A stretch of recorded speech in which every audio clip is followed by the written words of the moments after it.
It's time for Real Estate 101 with the Karey Brown team from Realty Executives Preferred Advisors. Good Sunday morning to you. This is Karey Brown, broker-owner of Realty Executives Preferred Advisors, and you're listening to Real Estate 101. Today, I am here with Bill Fiander, and he's from the city of Topeka. He's the planning director, and as we've been joking, the deep, dark world of zoning. So we're going to try and keep this light for you, but we're going to explain what zoning is. Or I'm not, because you don't want that, but Bill is going to explain zoning. So in this deep, dark world, there is a matrix, so you got to stay on to hear what that is. So, Bill, zoning. Let's talk about this. Okay. By the way, am I the director or am I the lord of this deep, dark world that we're going into? There is a matrix, so it could be. Okay, so you want to know about zoning? Yes. The very first thing to know, people ask, well, what? A lot of people don't know what it is. Certainly don't know why. So picture this. Every property in the city of Topeka, 50+ thousand parcels, has zoning on it. And that zoning dictates the use of the land. It dictates the size of the buildings. It dictates the height. It dictates where they can be on the property. And depending on types of zoning, it could dictate a lot of other things about how the building operates or how the use operates. So, but in general, it's the use and size and placement on the property of just about anything you would improve on the property. And there are 27 zoning districts in the city, all ranging from residential, office, commercial, industrial, and then we have several mixed-use type districts, including downtown and some very specialized districts, like we have a medical services district just for over where the hospitals are. So your property, if you own land or live on a piece of land, I will guarantee you have zoning. Now, some people don't always then know what that is, or that maybe they know what it is and they want to change their zoning. So we get into a lot of that at the city in the planning department, which is what our staff helps walk people through that process, and then also helps them understand what they can and can't do on their property. That's probably the number one question we get.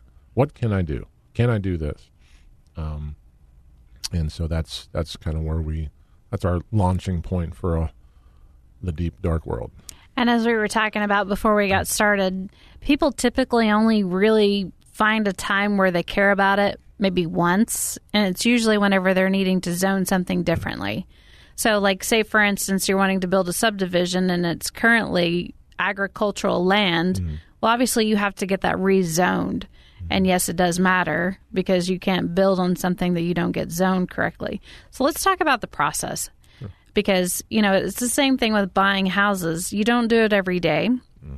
And that's the reason why you call a professional to do it with you, so that you get it done right. So when it comes to zoning, what's their first step? The first step is you can either certainly call the planning department to find out about your zoning for your property, or really you can go online. We have a tool that can help you as well at topeka.org/planning. We have a zoning map and a zoning matrix that can help kind of get you into it. But if I was you, and I don't know if I can be, but for today, if I'm you, I'm calling my staff, 368-3728, and ask for a planner. And the plan, you just talk through what you want to do, what you think you want to do with the property. We will help then set up a pre-application meeting, kind of come down. We will gather other staff from Public Works, from our utilities, from fire, whoever we think we need to have there to kind of do a 360 view of your of your use to make sure you then can come down and understand, well, what do I have to go through to do this? And then we would tell you, oh, you want to do a doggy daycare. You're going to need C4 zoning. Well, you're on R1 single family zoning right now on your property, and everything else is that's around you is R1 single family, and we would probably say that's going to be very, very hard to change, to do a spot zoning like that. So we would recommend, if you want to do that use, try and find some place that has similar type zoning. Maybe it's not C4, maybe it's C2 or C3. Maybe it's in a area that is even industrial, which would be acceptable for that use. So we start looking at, so we can help you with actual finding property, but it works best if you have a property in mind. You come to us and we'll talk about that property and what you can do. If we think you've got so we'll give you our advice if you think you got a chance to make a positive recommendation on a change in the zoning, because we have to look at several things to do that. Just the compatibility. Again, you want to be something around like uses. Do you have proper ingress and egress for your traffic? You're going to start to get into parking and setbacks for your use from the property line. So we'll talk about all that, and then we'll say, okay, if you're on board and you want to move forward on this rezoning, you want to go to a C4 for your doggy daycare, then you file an application to rezone. It's about between $600 to $700, depending on the zoning case, and we will begin a process of, the first thing you would probably notice is a public meeting out in the neighborhood. We call it a neighborhood information meeting. We actually require you to send out the notices. We'll give you the information, the map, and what you're asking for, but you actually pay for the notices to go out to properties within 500 feet of you, and you select a location that they come to that's near the rezoning property. Churches, schools, places of businesses, we can have them really anywhere. So that's the first thing, and that happens probably within the first month of after your application. The second there's 3 public steps. There's the neighborhood information meeting in about a month, and then about a month and a half to 7 weeks, we would have a planning commission meeting, and that goes on TV. That's down at the city council chambers, and our staff makes a recommendation to them. Planning commission, which is made up of 9 volunteers from the community that have some hand in the development community, would kind of stand kind of your peers, if you will, and they make a recommendation of whatever, and then that recommendation, say it's of approval, goes to the city council, and in another 3 or 4 weeks it gets on their agenda, and then city council, governing body, is the final arbiter. They will approve or deny. I haven't had anything denied in quite a while, but as I was saying earlier, mostly the ones that are supported will go through the whole process. So all told, it's about a 2.5 to 3 month process by the time you get done with your actual approval from the governing body. So plan ahead is what you're saying. Yeah, this is not an overnight thing at any point. It's in fact, there's more complicated zoning proposals called PUDs, plan unit developments, where you have to go out and hire engineers or architects to help you. So that initial pre-application meeting is the most important thing of anything I just said. If you don't have that initial pre-application meeting and sit down with us, and we can lay out for you your options of where this is going to go, how this can go. You may have no idea you have to go out and get an engineer. You may have no idea you have to go out and get an architect or a design professional of any sort. And when you're late in the game and you've got timetables, the last thing you want to know is, oh, I've got 3 months or another 2 months to put a plan together. So meeting with us early is the best thing I could ever tell anybody about zoning.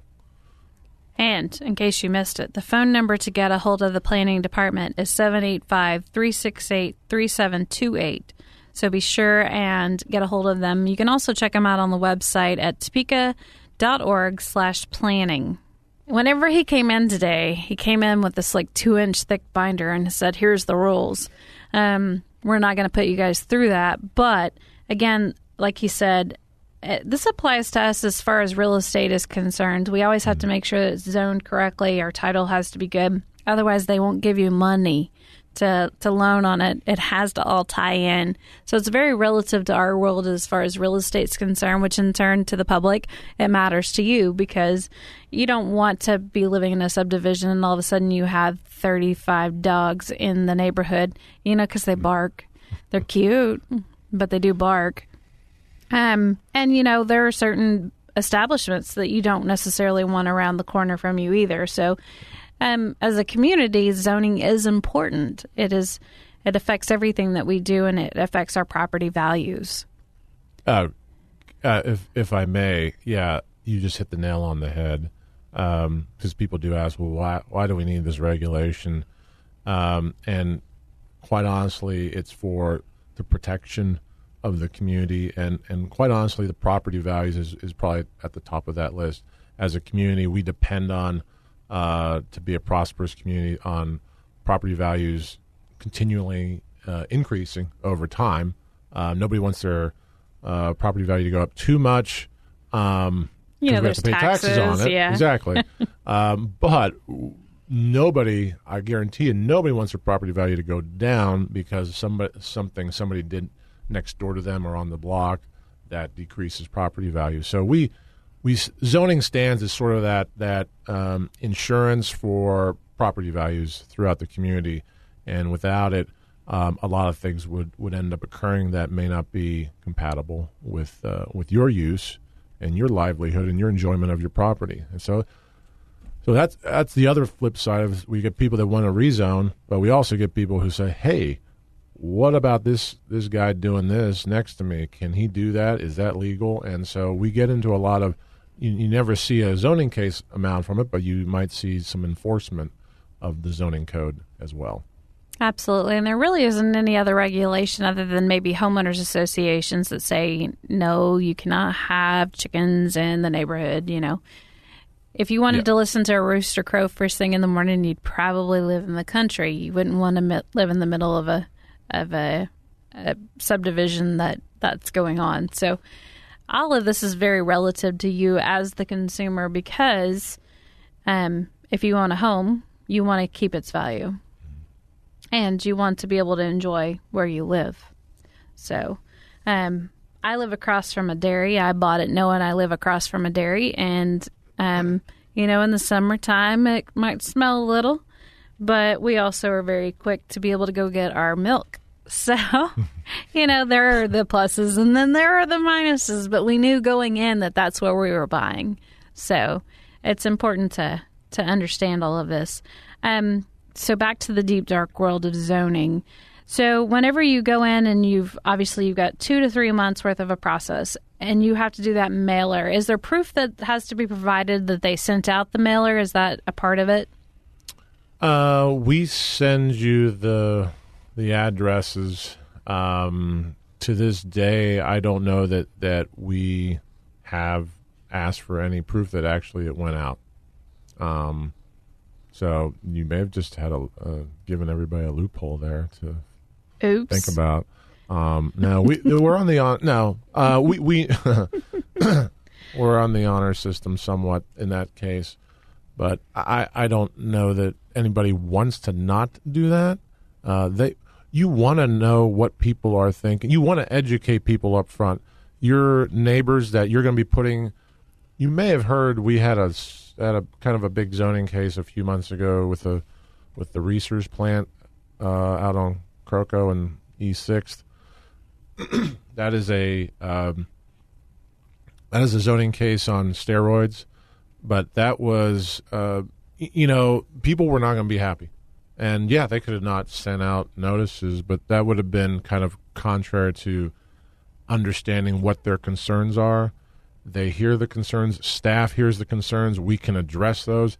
If we don't reach out to them and they tell us what their concerns are, we won't have a better product for the community to be more compatible with. And so we can't address negative impacts from our staff can put conditions on zoning. That's another thing. I don't know. Most people know that if you go through a rezoning, we can say, like in that case, you can't have smells beyond your property lines. I've never really had to do that before, but we did it. And they had a process. They had technology that could do it, and they agreed to that. So we'll see. We'll see if that holds up. But that is So those are the things that people are concerned about. Yeah, you want them notified. So it's in your best interest to do that. Absolutely. Honesty is always the best policy. And really, you think about it, that isn't something you want to address after the fact, that's for sure, because now all of a sudden you've got a building that you might not be able to use. So definitely. Yes. Yeah. An ounce of, prevention is a pound of cure. Is that yeah, right? Okay. Absolutely. Right. Good job. So that's there you go. All right. You've been listening to Real Estate 101. This is Karey Brown, broker owner, and we will be right back after a word from our sponsor. Southwest Topeka has a good neighbor. State Farm agent Jim Garrison, now at 29th and Urish. If your current insurance situation has you going around in circles, get off the roundabout and stop in and meet Jim and his wonderfully efficient staff. Let Jim Garrison give you a quote and make the Garrison comparison. He's confident that with State Farm's competitive rates, the right coverage, and his unmatched service, you'll want to make him your new insurance agent. Like a good neighbor, State Farm is there, and Jim Garrison is there for you, northeast of the roundabout at 29th and Urish. Thanks for joining us again. This is Karey Brown, broker owner of Realty Executives Preferred Advisors, and you're listening to Real Estate 101. And I am back with Bill Fiander, and he is from the city of Topeka, and he's the planning director. And as we like to dub it, it is the deep, dark world of zoning. So whenever it comes to zoning, you were discussing during the break some code updates that affect uncovered horizontal structures, which are also known as decks. They could be patios. They could be porches. So they're just not covered. So a lot of questions we get. Again, this is probably going to intersect with a lot of things people want to do with their houses. They put pools in. They put decks on. You're usually not building a house. You're usually buying a house and doing these improvements. So we get a lot of these. We had an instance where someone had built an above-ground pool with a deck around it, and the above-ground pool itself was set back sufficiently from the property line. But when they built the deck to that level, it came right up to the property line, and people could walk on the deck and clearly overlook the neighbor's property. And it was a bit intrusive to the neighbor. They complained. Not creepy at all. Oh no, just a viewing platform. So we looked at our code, and we just did not have it clarified enough. And so, quite honestly, we get a lot of these questions, and we said, we're going to clean this thing up. And yeah, so we went into our zoning has been around since the 1940s.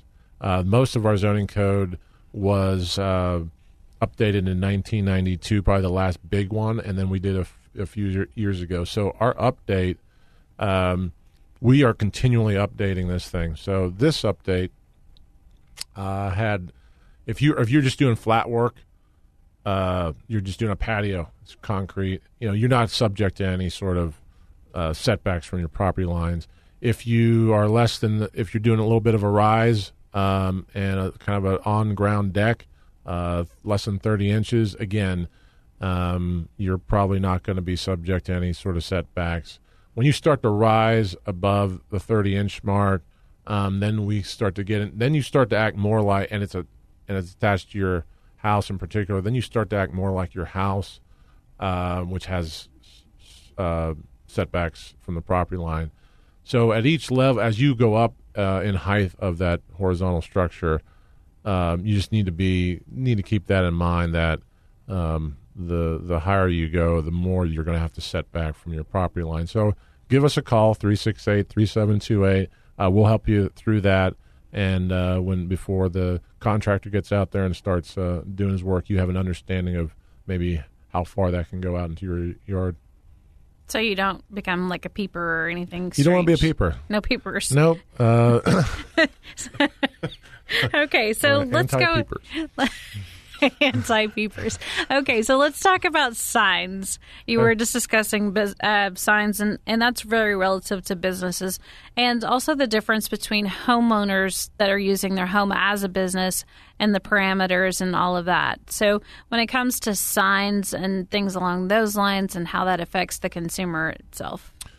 Yeah, if you're a residential homeowner, you're probably not going to deal with signs much. But we certainly, from a business standpoint, or churches, schools, they do signs, and more or less, our sign code's pretty liberal. I will tell you that right now. You can put up 1,000 signs on for your new grocery store, and we have no limit on the number of permanent signs. That's because you do not live in Lawrence. Just saying. If you did, you got a lot of limits. But back to what you were saying. No, that's fine. Well, we are going to probably update our sign code starting later this year. So if anybody's interested in joining that, please give me a call.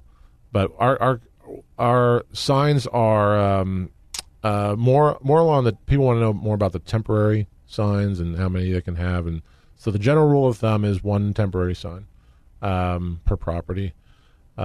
So that if you're doing a business, a lot of people don't know you could actually operate that out of your home, and that gets back into the what we call home occupation.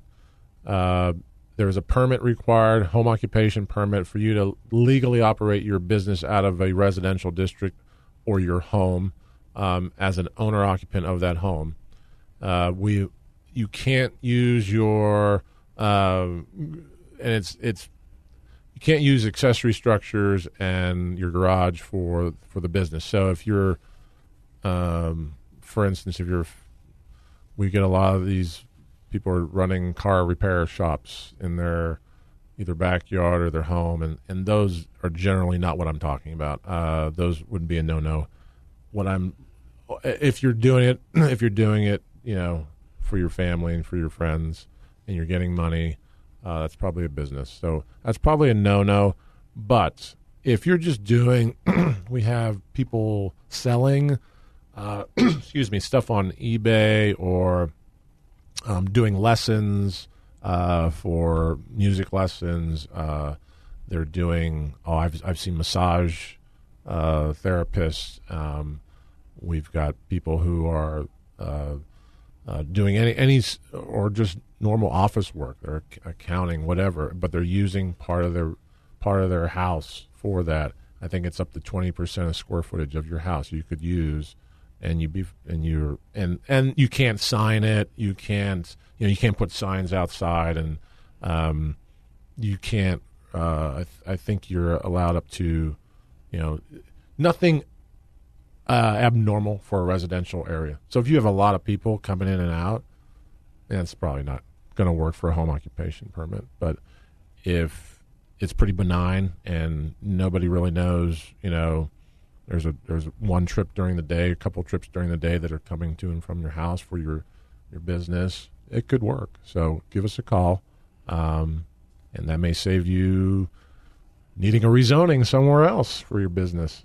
Absolutely. So, and if you want to give them a call, it's 785-368-3728. Again, talking with Bill Fiander with the City of Topeka, and you're the planning director. You guys are also located at 620 Southeast Madison on the 3rd floor. So if you need to go up there, let's talk about the matrix now. Ooh, yes. The deep, dark world of zoning. How do they maneuver around your matrix? Well, a couple of years ago, I told you we did a zoning code update, and our code was, would you say this was 2 inches? At least. Okay.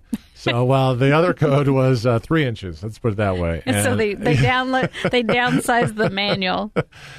We just had way too many. Every single use was repeated for every single district. So we collapsed that all into about 6 pages. So we went from about 100 pages down to a 6-page table format. So it's a matrix, and you have uses on one side, and then you go across the row and find your zoning district and see if it's allowed or not. And so we have so the zoning matrix is online. You can go to topeka.org /planning, and on our left side of the page, you'll look for the zoning matrix right next to the zoning map. Click on that, and you will be able to find any use that's allowed in any district in a relatively short amount of time. Now, what we want to try and do is actually have an interactive map. That's what we're working on. We should have that. Well, it is ready now that we have next to the zoning matrix is a zoning map or zoning viewer. You can go onto that, click on your property, find your property, click on it, and the zoning would come up, and it would actually give you it would take you straight to a link of all the uses that are allowed, and the setbacks, the dimensions, the percent coverage you can have on your lot, whatever you need to know. So that's pretty cool. So if you're more interactive, online oriented, use the map. If you want something that you can actually, if you're more linear, do the matrix. And if you just are like, I just need to call somebody. And if you're like, forget all that, just I want to talk to somebody, then please do that. The phone number is 785-368-3728. Again, the process can be very time-consuming for about 2.5 to 3 months. There are definitely processes, as Bill was explaining, so be sure and start early. Don't go ahead and do it prior to making sure that you have gotten that cleared up. Yeah, Karey, if there's one thing I can emphasize, it is early, or get in and see us early. People have gotten into their buildings and bought their buildings and then tried to come in and get the approval, and it just did not go well. And it's a shame. So and like you said, people don't get into this a lot. You're usually into it one time in your life, and that's probably plenty, right? And that is plenty. So unless you're in the business of developing a lot of stuff, you come in one time, and just like if you need a specialized doctor to go to for that one thing, it's just you come into the zoning doctors here, and we've got a bunch of professionals to help you. And thank you for explaining the deep, dark world of zoning to us. Again, thank you, Bill Fiander. If you want to get a hold of the City of Topeka, discuss zoning, their number is 785-368-3728, or go to topeka.org/planning. If you're looking to buy or sell, be sure and give us a call at 785-213-5188, or visit our website at topecahomeadvisors.com. Thanks for listening to Real Estate 101. Thank you for listening to Real Estate 101 with the Karey Brown team from Realty Executives Preferred Advisors. Tune in again next Sunday at 11 o'clock for Real Estate 101.